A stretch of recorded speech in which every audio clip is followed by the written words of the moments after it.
Hi parents and guardians of students at Birch Hills Academy. As promised, I'm Mrs. Mainville and I'm putting together a bit of a video tutorial for you at home so that we can get the students practicing at home. So let's just go right from the top. Everyone should have one of these keyboards at home. If you don't, please come to the school and see Graham and he'll be sure to give you one because there's been allocated a keyboard for every student. You will get a keyboard, this keyboard, and you will also get a USB cable. So, details. When you're setting up the program, first things first, you're going to put the USB cable to the back of the keyboard and then into, your PC or your laptop here. This sustain is for sustain pedal. Don't worry about that. This is the on and off. It should be turned on before you log into the software program. Please note, on the keyboard, you need to have these two buttons lit up. If it's just one, it's going to affect how the software and the hardware interact and you'll have problems. This also should not be lit up. So just the two. Okay, then once that's all hooked up, you should have downloaded the software that you received from Adventus. Please check your junk folders if you can't find it. So here I am going on to Children's Music Journey Volume 1. So I click on it, and when it opens, the first screen that it's going to open to will be a login screen. So in our classroom, we have according to the different classes. So for you at home, you can do, you can say select new, and then you could type in the student's name here. This is what level they are on. So if you're getting a red folder at home and it says lesson 21, you can hike that up or down according to what lesson each student is on. I would choose normal mode. Normal mode just means you're going to access the programs in a particular order that has been outlined by the curriculum. If you want access to all of the program, then you can go on free. If you want to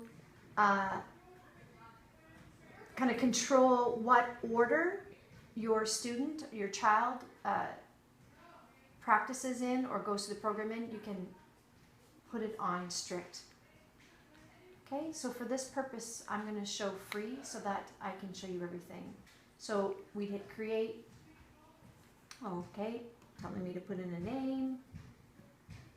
So I'm just going to put in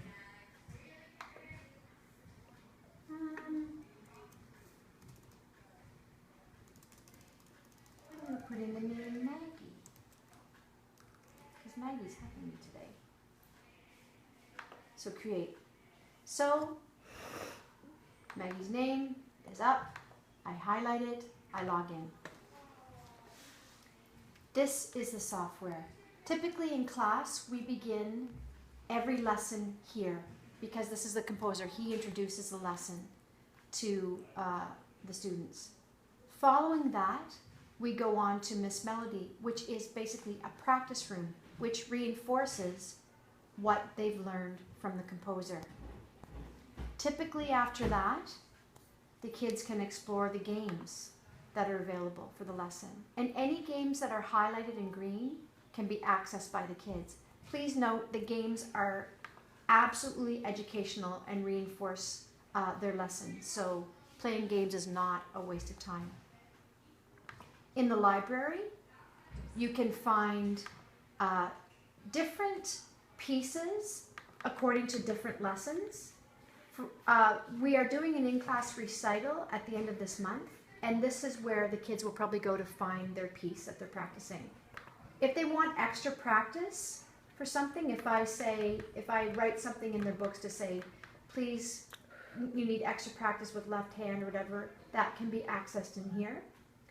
This is improvisation spot, and I will show you that in a different window. And then this is the listening globe, so you can listen to the pieces according to the composers. Let's X out of that. I didn't show you this window yet, and this is called the improvisation room, where the students can set up different, right now we have a piano sound, but they can choose the sound of a violin. They can also choose percussion instruments. And they can improvise in there, creating their own pieces, creating their own sounds. It's a lot of fun. You can even add rhythms or a background. I believe this is volume. Yeah. And then just stopping. The red button is a record button where they can record what they're doing. They have access to that, and they know how to use it from being in class. One final thing to show you is the little tool icon. This, you can adjust what lesson they're on. You can also adjust the mode, just like I showed you in the login. And then the sound setup. Clicking on sound setup ensures that you have your keyboard set up properly. At school, we have the MIDI inputs as a USB audio device and VST MIDI synth. That's what our school computers have for output and input. I'm not entirely sure what you'll have at home, but a testing means if I press the test, I can be sure that I'm hearing my speakers are up, and then if I play, I know my keyboard's interacting properly with the software. Please note, if something is happening where you can't hear the keyboard or the program isn't advancing, turn the keyboard on, or excuse me, off, and then back on again. And you should hear that little sound. Shift F7 is a really good troubleshoot for if your keyboard, you can't hear your keyboard, or if it's not interacting well with the software. So there's your tutorial. If you have any questions about anything that you're dealing with software, you can message me at smainville@bha-ns.com. If there's something regarding hardware, please feel free to message me as well, but also come in to see Graham. So thanks again. If you have any questions, please be in touch. Bye for now.